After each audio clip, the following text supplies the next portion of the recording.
He's not here. All right. You bow your heads. Father God, we praise you and thank you for this day. We thank you for life. We thank you for this opportunity to join with one another in fellowship. We ask for your presence as we convene this meeting today. And we lift up your Son in all that we do. Amen. Amen. All right, I know Kathy Cole is here. Kathy, you want to lead us in the pledge? Please face the flag and join me in the pledge of allegiance. Pledge allegiance to the flag of the United States of America and to the republic for which it stands, one nation, under God, indivisible, with liberty and justice for all. Thank you, Kathy. Please be seated. I am looking for pop-up. Pop-ups. I'll begin with one. In fact, I'm going to bring AJ up here and let him talk about it. Come on, guys. It's AJ. You're welcome. You're going to talk about the whiskey tasting, right? So, good afternoon, my fellow Rotarians. We have an amazing event for social next week. So we won't have a lunch meeting next Wednesday, but we will have our whiskey tasting at the Manifest Distillery starting at 6 p.m. to 7:30. And there should be some flyers on the tables and a QR code where you can scan and RSVP. You can also click the link that is in the Westward that was sent out, or go on to DAC TV and sign up. We've got about 10, 11-ish seats left. We have a capacity of 30. So once we hit 30, then we are sold out because we will be in the back room of the distillery. So it's going to be a great event. I will be presenting Heaven Hill products and Manifest Distillery. You got the food is going to be catered by Tidbits. So we look forward to everyone being there. So please sign up on that deal. So it's the best deal in town. $35. And you're getting top That's the best part. I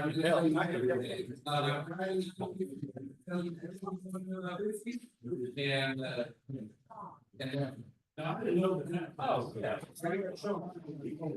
Yeah, if you're so Manifest is right behind you. And you can park right there, or you can park the street.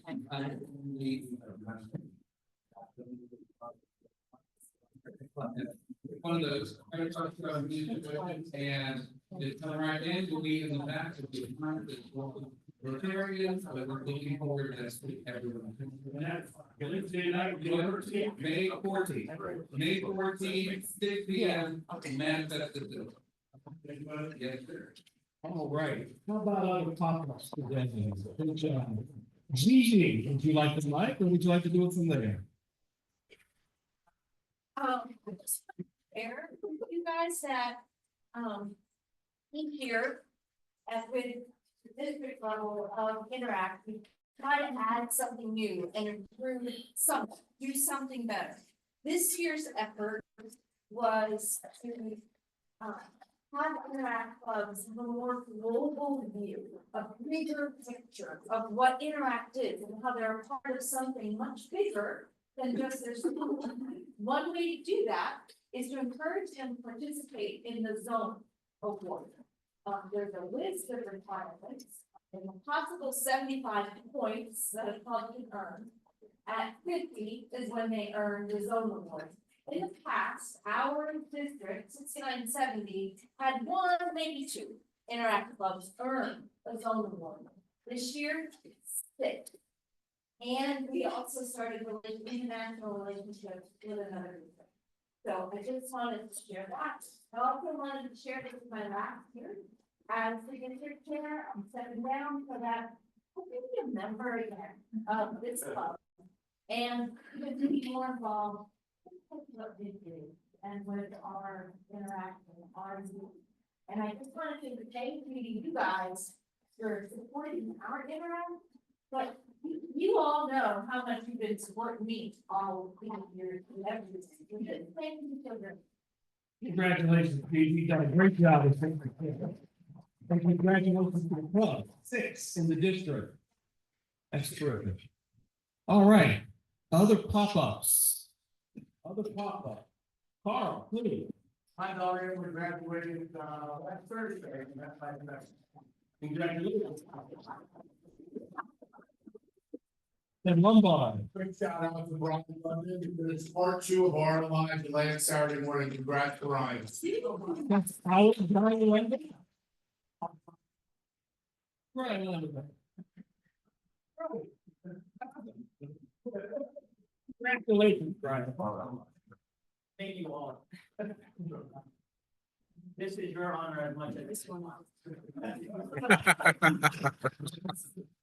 And actually, my wife was here, Dr. A is here, I think Dr. A has a pop-up. She doesn't look like she has a pop-up, in fact, she doesn't even look like she knows who I am.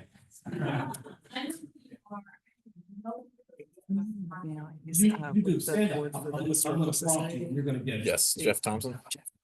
Come on, the lunch was free, so let's go. How many children do we have? I would have had a tough time with that one too. Said I would have had a tough time with that. How many children do we have in Portland? What is her name? And what news do we have about Dr. CC? Received an incredible offer to join a biotech firm that was just approved for a novel drug that treats a rare neurosis. And she starts her new position on May 19th. All right. All right, are there any other pop-ups? Seeing none, I'm gonna call on Jimmy Kelly, past president, and he's going to give our family of Rotary report. Jimmy, we're gonna give you a mic so you can do it from there. Thank you. Good morning, everyone. I hope I can read all this. Family Rotary, we have birthdays. Carl Lawson Jr. Marshall Butler was on Cinco de Mayo. John Hendrick. Tim Alters, Mike Crumpler, Carter Rosenblum, Doug Milne, AJ Vilas, Terry Vereen, and our own President Tim Johnson, the 26th. Prayers are concerned. I spoke with Joe Springer for about 15 minutes on Monday. He sounds fantastic. Doing really, really well. He's very excited about coming back. The surgery went well. I think he said about 3.5 hours, but he was prepared and in pretty good shape. So he came through that with flying colors, and he's really excited about coming back as we are to heaven. Is Marshall here or is Emily? No. Keep the Butler family in your prayers. Their mother, Marshall's mother, is going to be having surgery in the very near future for pancreatic cancer. So be thinking about her. And finally, on prayers, please lift up the Kelly household. We've had more bad luck than anyone should have. Our daughter, I quit telling people, you know, what's wrong with Laura? I said, what's right with Laura? She's had everything in the world wrong with her. And she's a trooper, I'll tell you. Cindy, my beloved wife, who's taking care of me, Laura, her mother with dementia of 6 years, and herself is getting ready to have rotator cuff surgery. So I don't know who the hell is going to be taking care of her. You're looking at somebody probably. But she is a trooper, and she's fighting her first 1-year anniversary of being breast cancer free. Let's see. We have no meetings on the 21st or 28th. In all my scribbling here, oh, I got a couple more on my page. It's also birthdays for Cedric Gibson and Andrew Williams and Cecil Gibson. I think that's all of them. And President Tim, that concludes my report. Outstanding job. You're in our prayers, Jimmy Kelly. Thank you for that report. All right. Yes. Report that John Adams had knee surgery. John Adams had knee surgery Sean. Yes. I forgot that.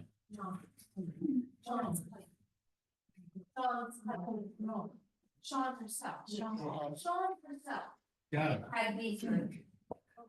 Good. Keep these Rotarians in your prayers, everybody. All right, this is special. We've got our Assistant Sergeant at Arms, Katie Quackenbush. She's going to come up and she's going to introduce our deaf and visiting Rotarians. And Katie, what? You're not going to bring Amelia up with you? Sure.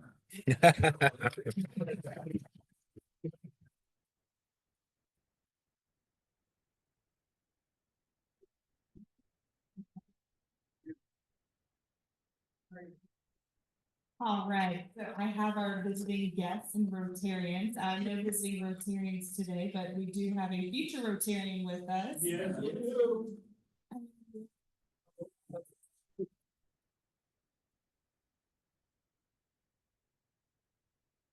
Guests with us today, we have Jim Perryman, who is guest of John McClough.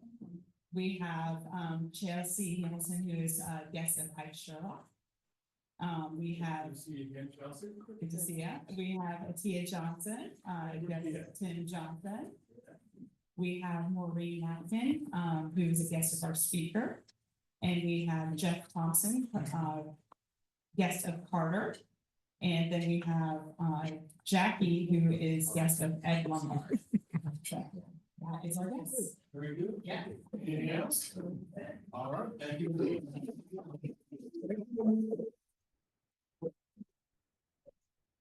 All right, I just asked you who we have on Zoom today. I'm assuming that we've got Joe Springer. I hope we have Joe Springer. I don't see Joe Springer, but we do have Jerry McCool. So if everybody could wave to the camera back here.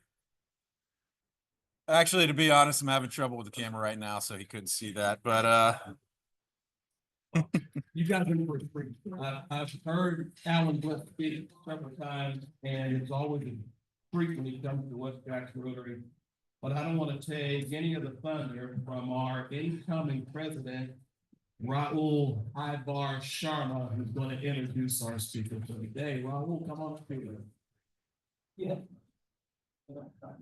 Thank you, President Johnson. I have to say, this place has become special, has it not, President Tim Johnson? And the history of this program is special as well. It is my honor to welcome back to the club Alan Bliss, CEO of the Jacksonville Historical Society. Patty, It's really wonderful. I don't to know have what's you going here, on here, Alan. but Jerry I think that McCool keeps he knows that Rotary sending West emails, Jacksonville is a great stuff. place. It's been asking me to He's let been hearing that AI from a lot take of people over, and for a long time. now he's. But I thought I would I'm just start exiting. I don't know what he's sending. by remembering He the probably late doesn't know either. Tom Schneider. In a lot of Sharing the ways, stock out. Alan Bliss is here today because of Tom. And we miss Tom greatly. What Tom saw in Alan and what we see in Alan is an exceptional academic and public history scholar with the wealth of administrative I'm not doing that. experience. You see, our shared goal as a club is to be a national leader in learning, mentoring, and engagement on civics, culture, and society. You will notice that Alan Bliss engages some of the most important and profound matters of the city's history in a serious, open-minded, and rigorous way. Alan earned a doctorate degree from the University of Florida. In fact, all of his education achieved in Gainesville. And he taught history for over 7 years as an adjunct professor right here in Jacksonville at the University of North Florida. The courses that he taught, which were wide-ranging, urban history, maritime history, as well as seminars that he held on all things emphasizing Jacksonville. Other topics that he's well-versed in include metropolitan development and city infrastructure. But more than history, Alan also understands business. He's had successful careers in real estate and real estate investing. Through his scholarship, Alan has shown a deep commitment to and understanding of American tradition. And we're incredibly proud to have him present, and we're all really looking forward to what he brings to our Rotary audience today. Ladies and gentlemen, Alan Bliss.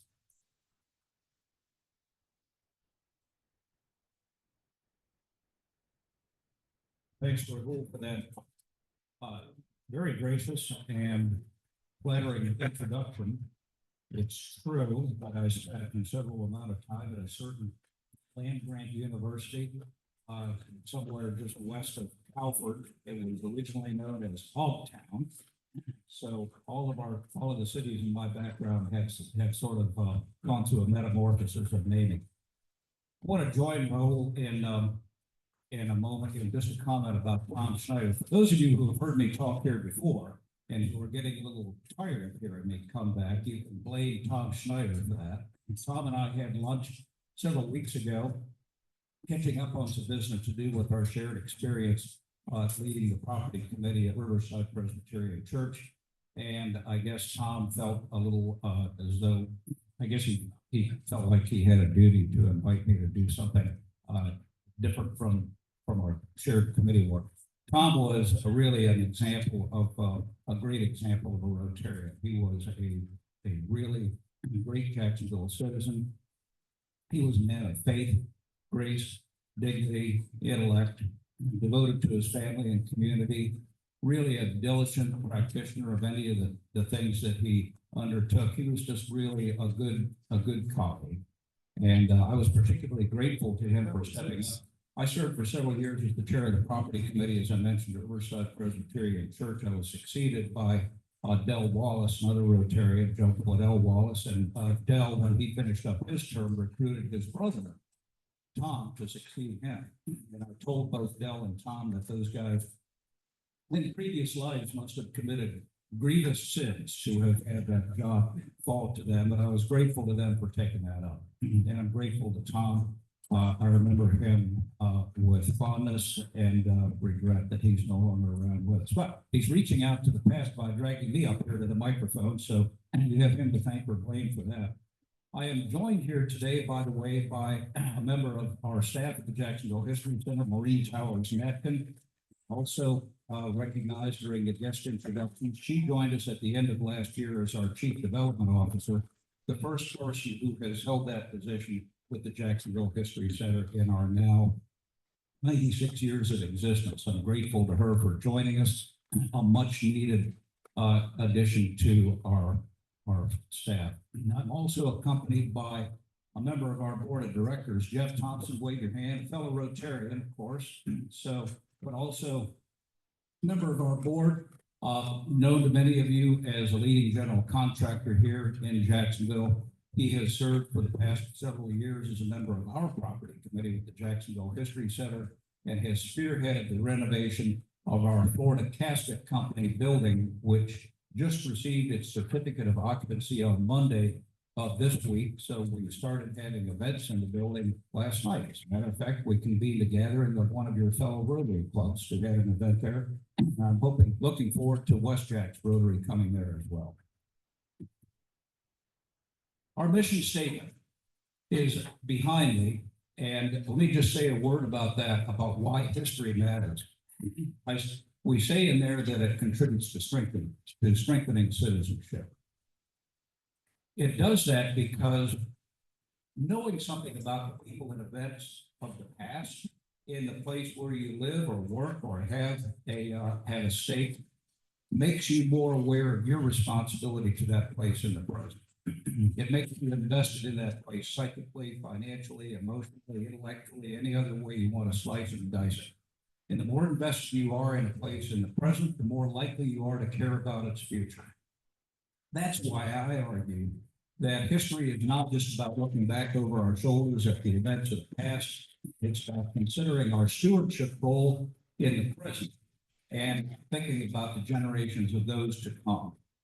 We pass through Jacksonville, we pass through whatever place we occupy, really in what amounts to a fleeting nanosecond. But that was true of everybody who was here before us, was it not? And the city that we walk around in, drive around in today, the streets, the neighborhoods, the churches, schools, homes, the river, all of that was sort of the legacy of the people who came before us, and it's going to be our legacy in the years to come. So history is not just about looking backward, I argue. Next slide, please, Carmen.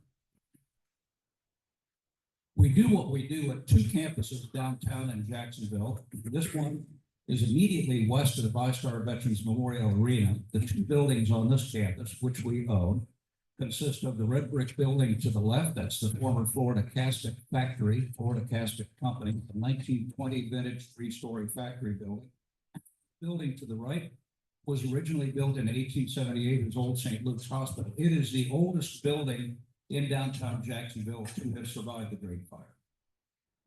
Everything that we have done for the past several years has happened out of Old St. Luke's while we marshaled the resources to renovate the casket factory building immediately next to that.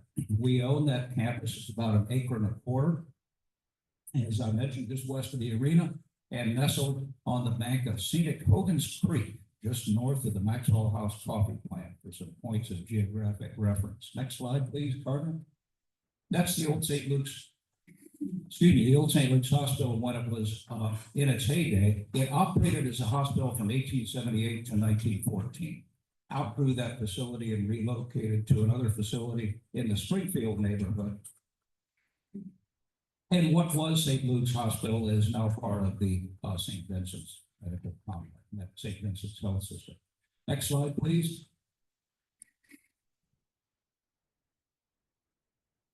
Give me 1 second here. A little resistant, Carter. It's not helping me.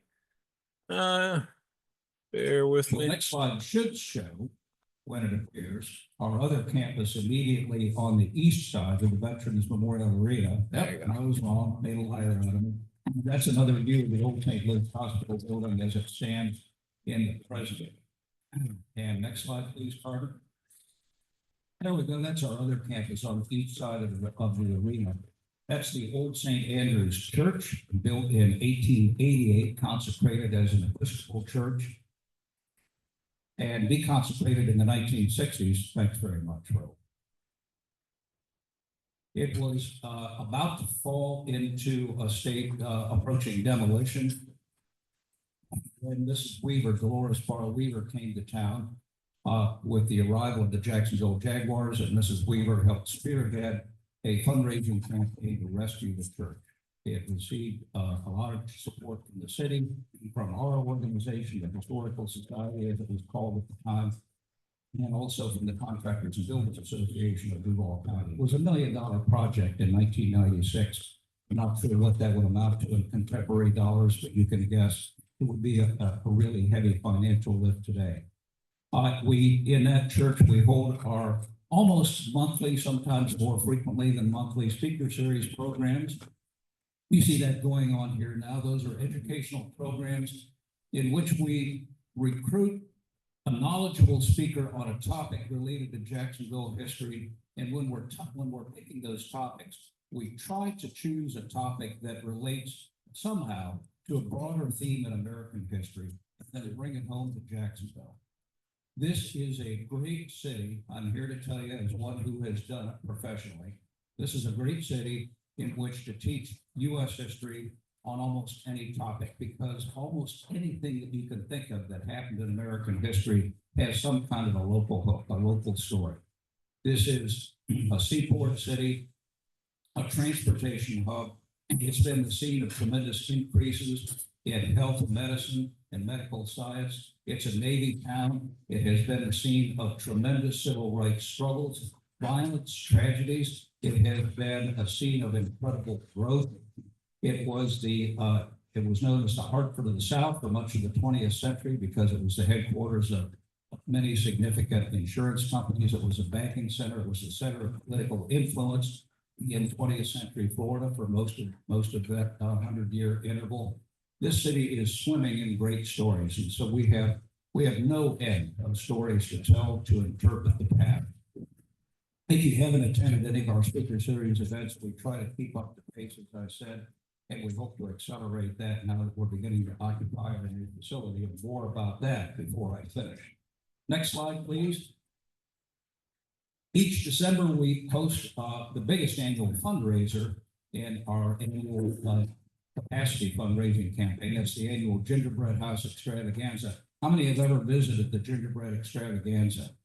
Yeah, we couldn't stop doing that even if we really wanted to. It's become a beloved Jacksonville tradition. It's something that people bring their visitors to at Christmas time.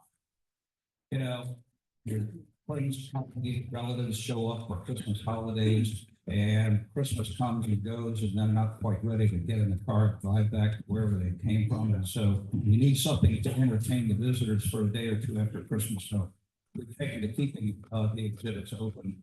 And now it's gotten to the point where people are coming back, bringing their children and grandchildren, and people who came as grandchildren 25, 24, 23 years ago are now bringing their children. It's a beloved Jacksonville tradition. Next slide, please.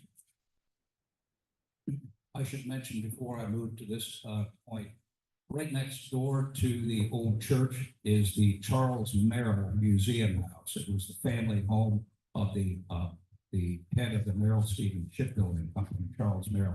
The house is furnished in the style of an upper middle class Jacksonville family of the time right after the Great Fire in 1901. We have a docent who is available almost any time by appointment to be tours of the house, and we welcome visitors to experience. It's a great set of Jacksonville stories all by itself.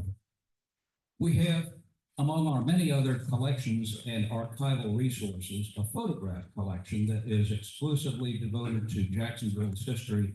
And the inventory of that photo archive now is somewhere north of 100,000 images.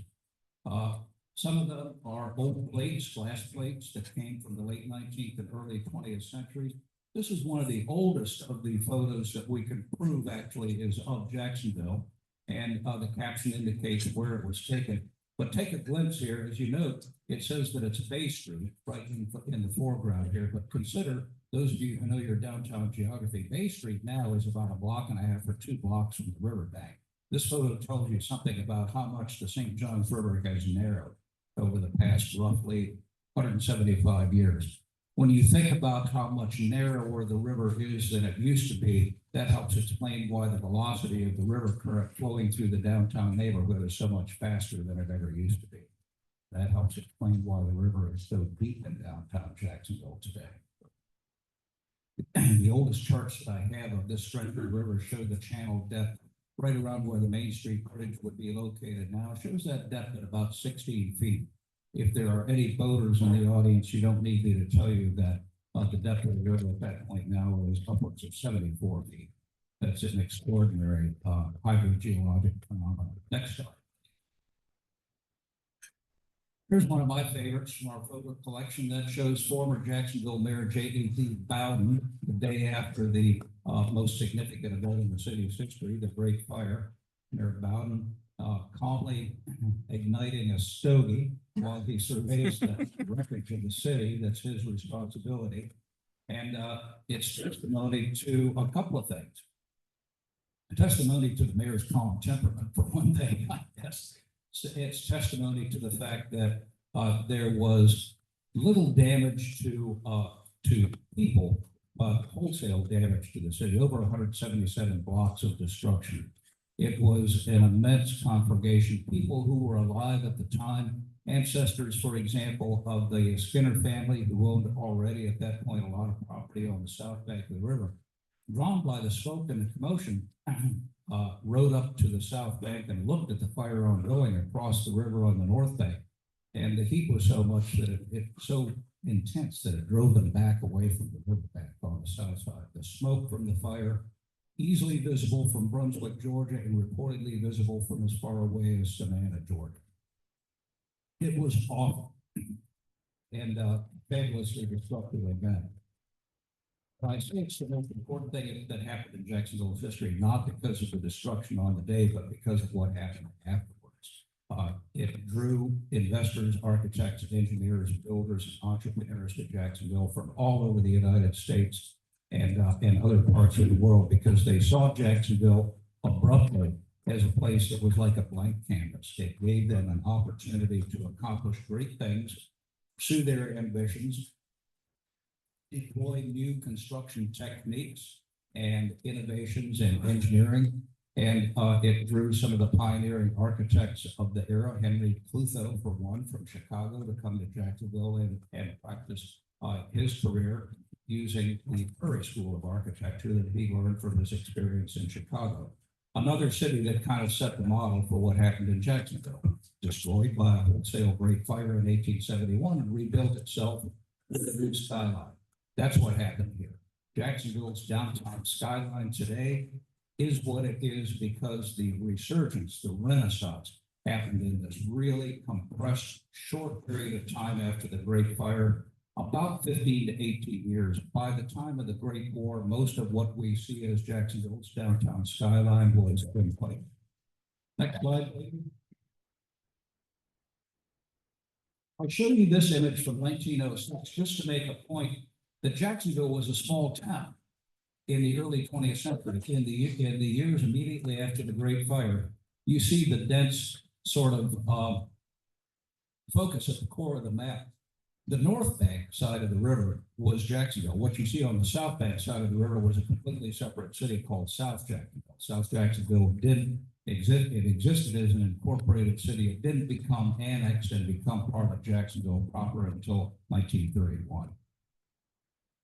The city, as it existed then, was a long way from the ocean, and all of its seaport activity happened in the city itself. So you can see that ships had a long way to travel up the river to reach the ports, the docks of downtown Jacksonville.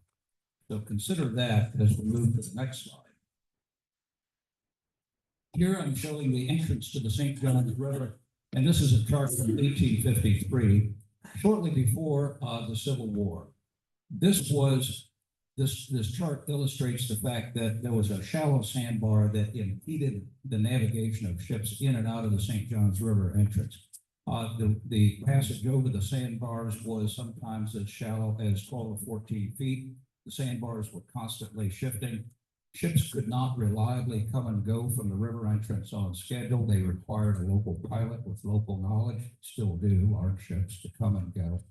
But it was the ambition of a pioneering Jacksonville entrepreneur and medical doctor named Abel Baldwin, who was eager to persuade the U.S. Congress to appropriate money to deepen the entrance of the river. That would open up Jacksonville to greater seaport activity, and he argued would make it a much more prosperous and growing center. His efforts didn't avail by the time the Civil War started. Civil War, of course, put a stop to any investments by the federal government in the region that became the Confederate States of America. Next slide, please, Carter. But the conditions continued and worsened, as this chart continues to indicate. Fort George Inlet swept shoaling sands back down to the south across the river entrance and made it a formidable obstacle for navigation. Next slide, please, Carter. This image from our collection shows the typical sailing schooners that traded in and out of the port of Jacksonville, and their principal cargo was lumber. Like Chicago, Jacksonville was built from timber, from locally harvested pine timber. It's one of the reasons the fire burned so cheerfully when it finally caught hold. Nothing burns as readily and easily in the way of timber woods as pine, right? And it was similar in Chicago, but these schooners traded in local timber and exported it.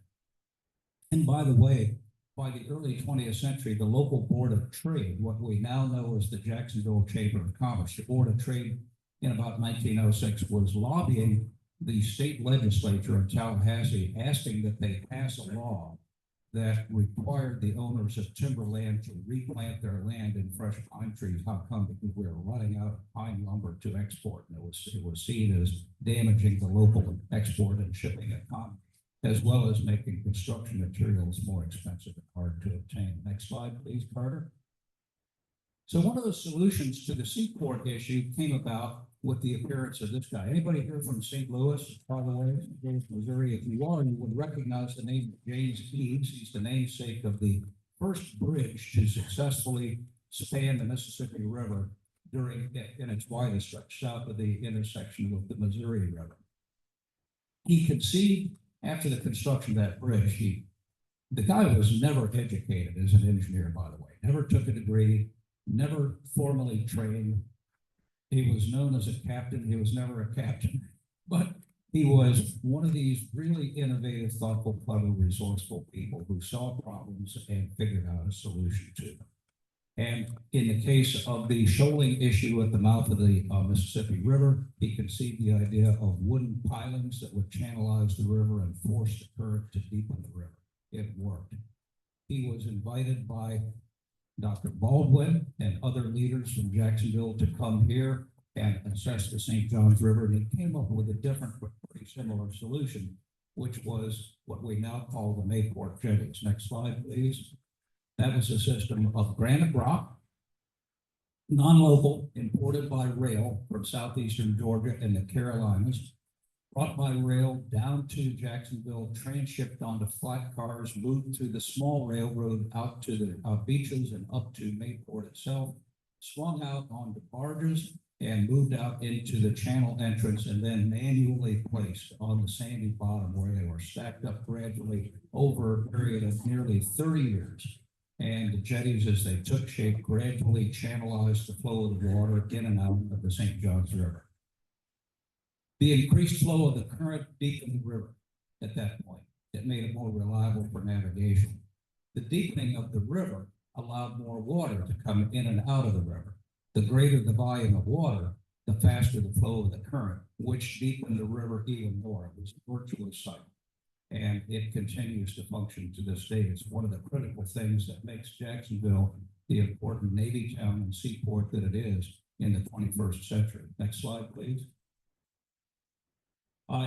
The change was already taking effect, as you can see here, by 1918. The jetties, you can see at the extreme right around 1 to 2 o'clock, those black lines that indicate the shape of the jetties. That's before Naval Station Mayport was established. Next slide, please, Carter.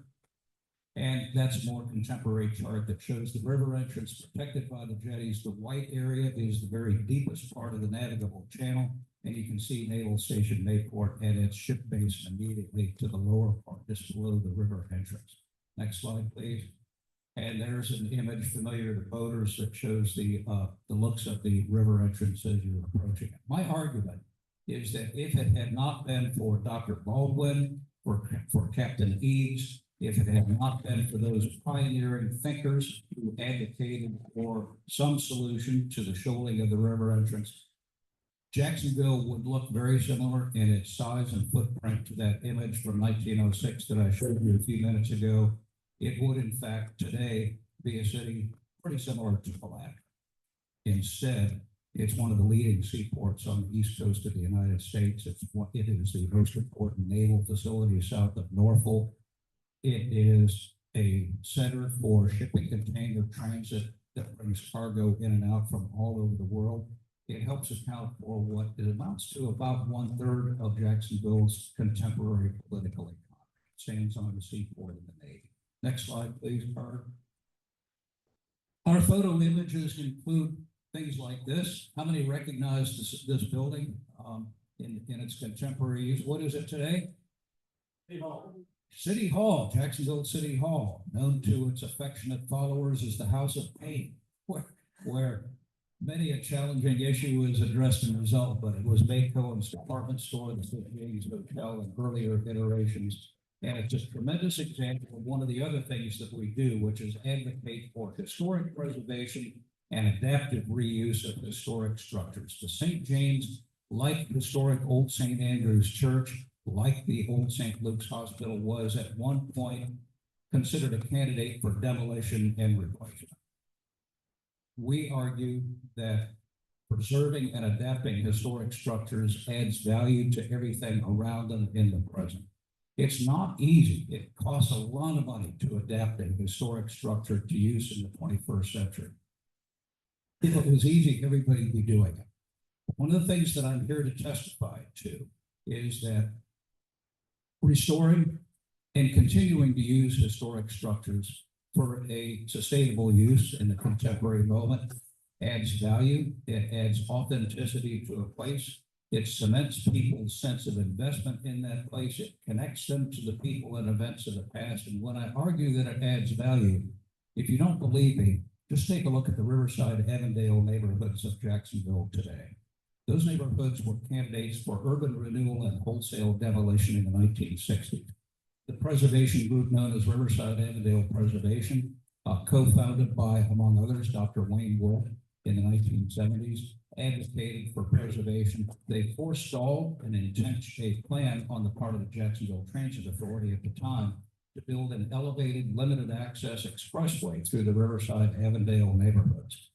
That neighborhood would be a very different place today had those trends been allowed to be carried to completion. In fact, instead, what we have is neighborhoods that now contribute some of the highest some of the highest single-family home values anywhere in Duval County, some of the highest commercial property values, some of the highest household and per capita incomes of any zip codes in Duval County. And when visitors to Jacksonville see those neighborhoods, they realize that this is an authentic town that has deep roots, that has a long history. I can't tell you how many people I have talked to who have been newcomers and said, man, this place really, it's not like any other Florida city. Florida cities tend to be creatures of the Sun Belt phenomenon. They tend to be new. They tend to have grown up since the age of interstate highways and jet airplane travel and air conditioning. Jacksonville is authentic, where other cities are more recent creations. And I say that with due respect to our neighboring cities to the south.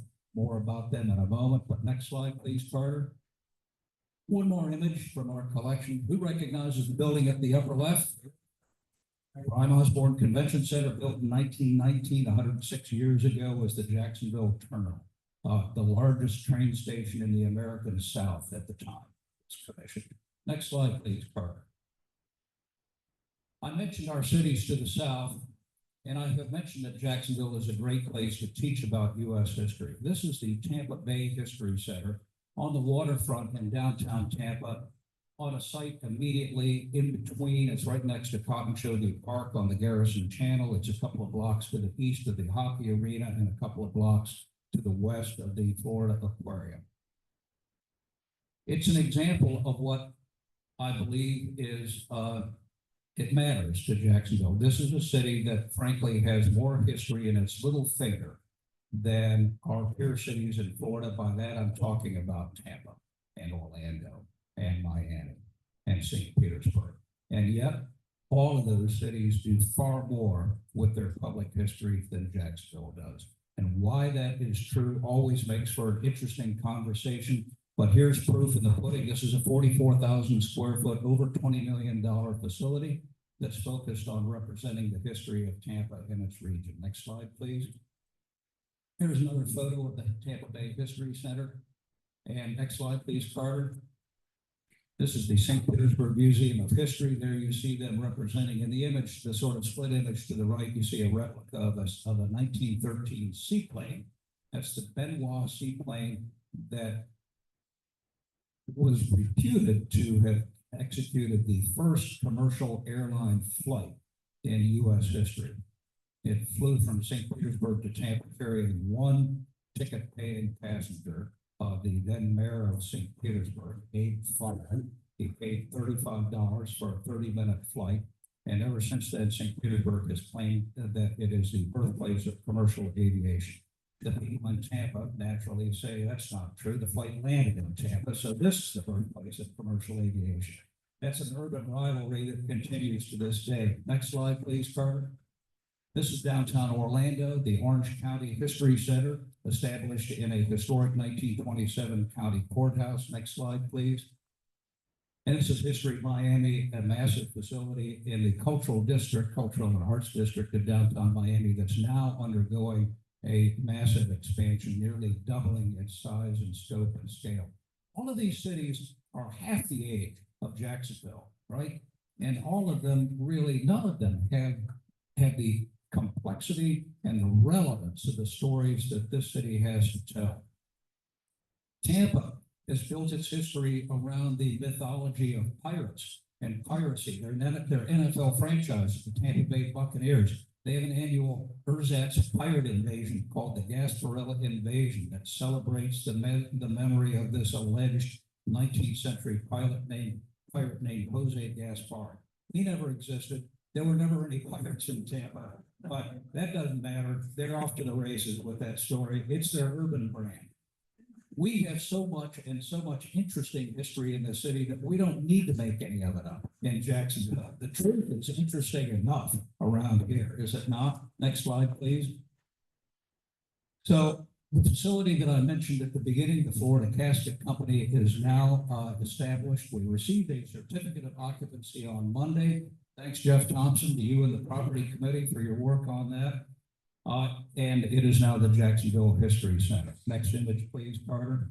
This is one of the architect's renderings. I don't have great photos yet, but I will add to my supply. And the next time you invite me, if you ever are bored and restless enough to have me back again, I'll have a lot more to share about what we do with that building.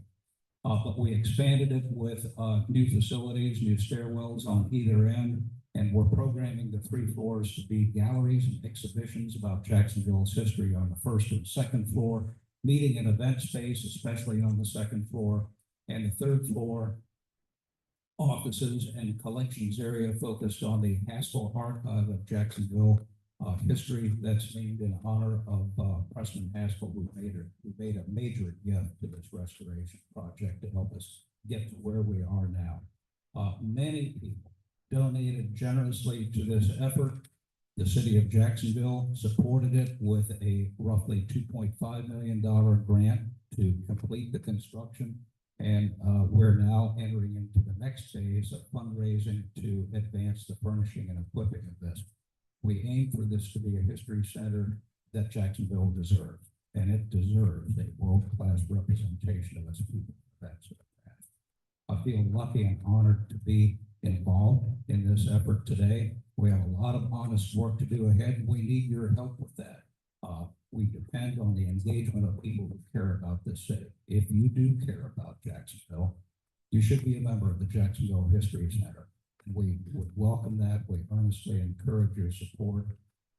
We have a lot of honest work to do in the years ahead. We keep making more history, which is job security for me and for all of us who are practitioners in the field. Next slide, please, Carter. We take some of our work outside the 4 walls of the History Center. This is an example of one of the historic site markers that we have placed at significant places around Jacksonville and Duval County. This one is in the northwest corner of James Weldon Johnson Park, right across from Jacksonville City Hall, explaining the history of the 1960 event called Axe Handle Saturday. Next slide, please, Carter. And this is a historic site marker that I rescued with the help of the city's Director of Traffic Engineering. It was placed on Old Kings Road on the south side back in the 1970s and disappeared. It was placed in 1975. Disappeared. Nobody knew where it was for years. Occasional sightings, kind of like the Loch Ness Monster. Maybe it's out there, but we don't know exactly where. Finally, a homeowner on the south side called and said that it was in her backyard. It was under some vegetation. Would somebody please come get it? So with the help of the traffic engineering office, we rescued it. It's being reconditioned and will be replaced in its site. So part of my message is if you spot any of our historic site markers that have somehow gone astray from their initial location, please give me a call. We'll make arrangements to get them back where they belong and get them back into the service of doing their job, which is telling Jacksonville's story to residents and visitors and passers-by. There's no end to it, and there's no end to the work that we do. Next slide. I think that should wrap us up. I may have burned up my time, but I'll be happy to answer any questions if I possibly can. And if I can't, then I'll just say thanks again to you. Thanks to the memory of our dear friend, Tom Schneider. It's always an honor to visit a Rotary Club. New people, men and women, are among the very best of citizenship that Jacksonville has to offer. That matters. And I'm always grateful to be in your company. Thank you all.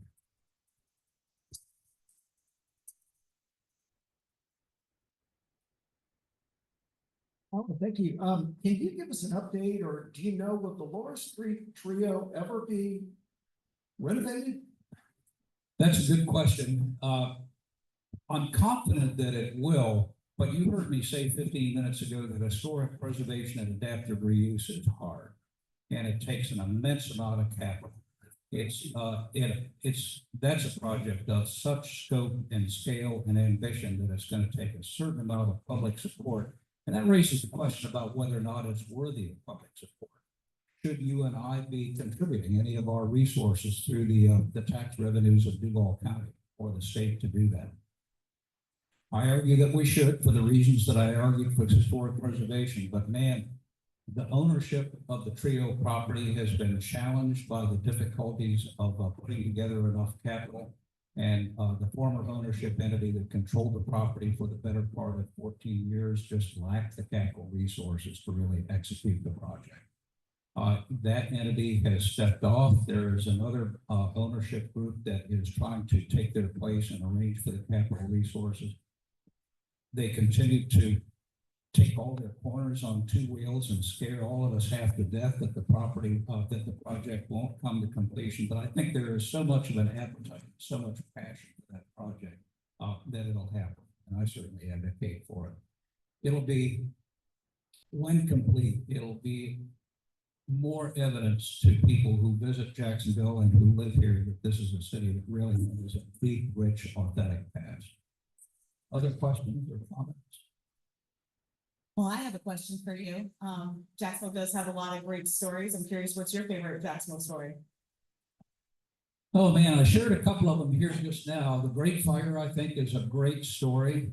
I continue to be fascinated with the story of the seaport, the story of the Navy's arrival here. I mean, that's a good question. I could go on and pick any one of a number of them. This is a place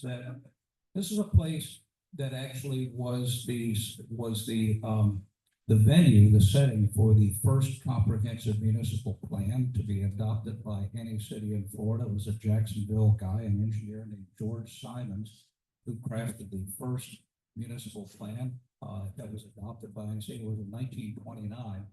It's so interesting to read a plan that's almost 100 years old because it's like looking through the wide end of a telescope back into the past and uncovering the presumptions and the belief systems that dominated at the time. So, for example, Mr. Simons, here's an irony for you. You got to develop a taste for irony, by the way, if you're going to be in the history business, because it's full of it. So one of the ironies about Mr. Simons, he was trained as a sanitary engineer. When he crafted the municipal plan for Jacksonville, he said, well, one thing lucky about us here in Jacksonville is we'll never have to worry about what to do with our sewage because we've got this river flowing. So he mended his ways. It was just 15 years later that he realized that, in fact, dumping sewage into a river is not an endlessly sustainable solution. So he wound up authoring the first interlocal sanitary sewer district act that was adopted by the Florida legislature in 1944. It established a sewer district in Tampa, Florida, and he went on to continue practicing municipal planning for the rest of his life. He finally retired in 1965. He passed away in 1976. He was a longtime member and Sunday school teacher of Riverside Presbyterian Church, at which Joe Everly is one of my longtime co-parishioners. No doubt there are some others in here, but that's what led me to Riverside in the first place. I thought, I had written about Mr. Simons. I thought, I'm going to go visit that church that he worshipped at. Well, I'm not sticking around for a while there. But that's testimony to the ways that uncovering one small story about a place is like pulling a beach blanket out of a laundry basket. It just keeps coming out, and you keep discovering more and more associated stories of people. Yes. Could you comment on the yellow fever epidemic? Yeah, the yellow fever epidemic is an example of one of the things that dominated the lives of seaport cities all over the world in the late 19th century, and it's why Old St. Luke's Hospital was built. You may anticipate my story with your question, and if you do, thanks for asking it because it gives me a chance to explain. The hospital didn't exist before. Jacksonville was really a small, hot, dusty, sleepy little backwater of a town through the years of the Civil War. But after the end of the war, international trade began to accelerate. ships visited Jacksonville increasingly in the late 19th century, and they carried with them cargo and people from all over the Caribbean, Central and South America, Europe, the Mediterranean, Africa, and Asia. Seaport cities were the venue where these people arrived, and they brought with them microbes, including highly contagious diseases such as yellow fever. Yellow fever, for which there was little local established immunity in a place like Jacksonville, spread like wildfire. And the illness was so grave that people really, there was no treatment for it. All you could do was either wait to see if somebody was going to die or recover. While physicians, nurses, the local community were waiting for people to do whatever it was they were going to do, there was no place to accommodate them. They would take refuge in hotels or in private homes.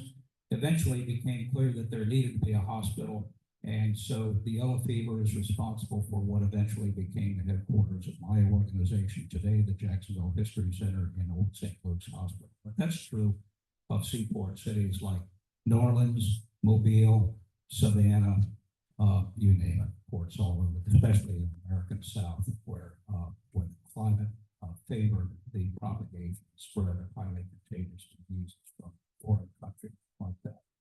Other questions? Quick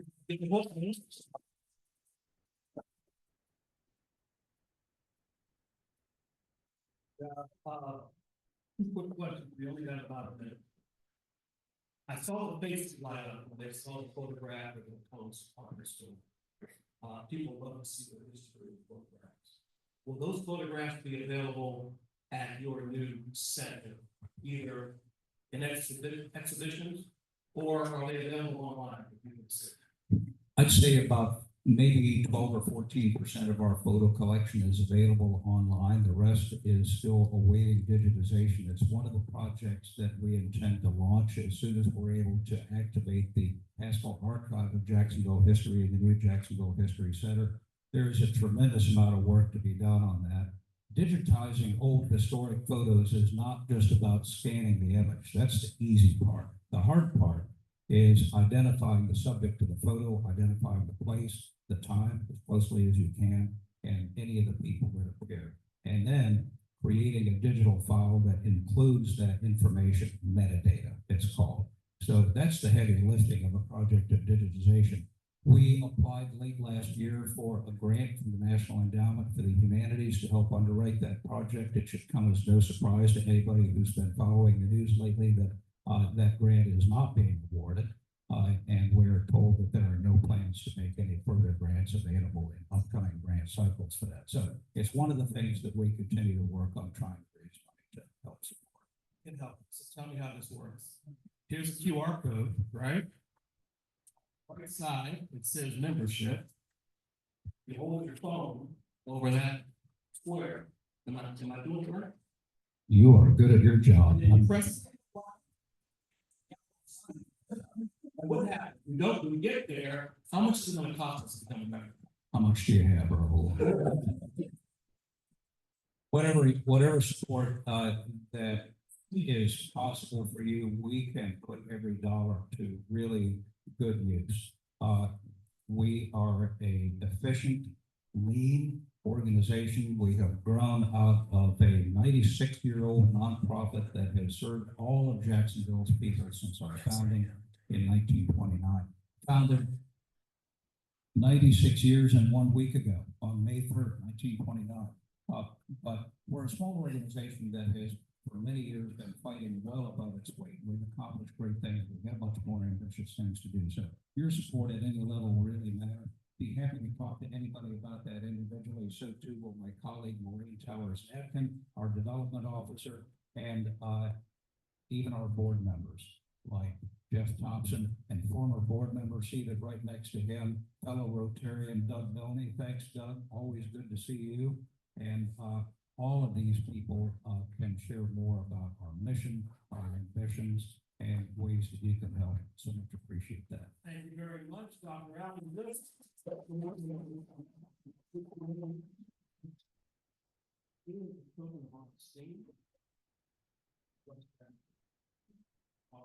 Stick around. Sure, you'll stick around a little bit, right?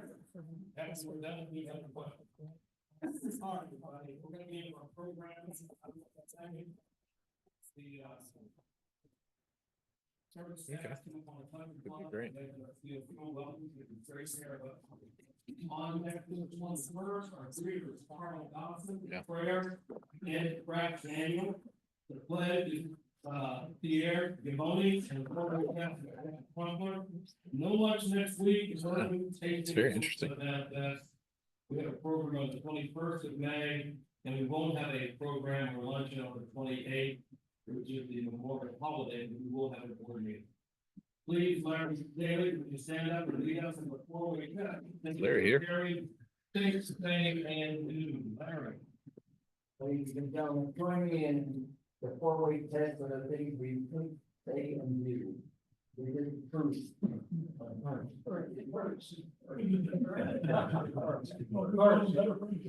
Second. Is it fair to all concerned? Will it build goodwill and better friendship? Beneficial to all concerned. Let's get out there and make some magic. Right.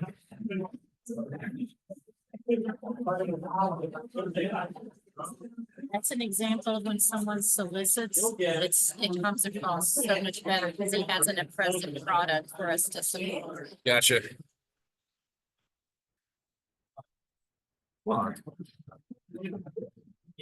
Turn on.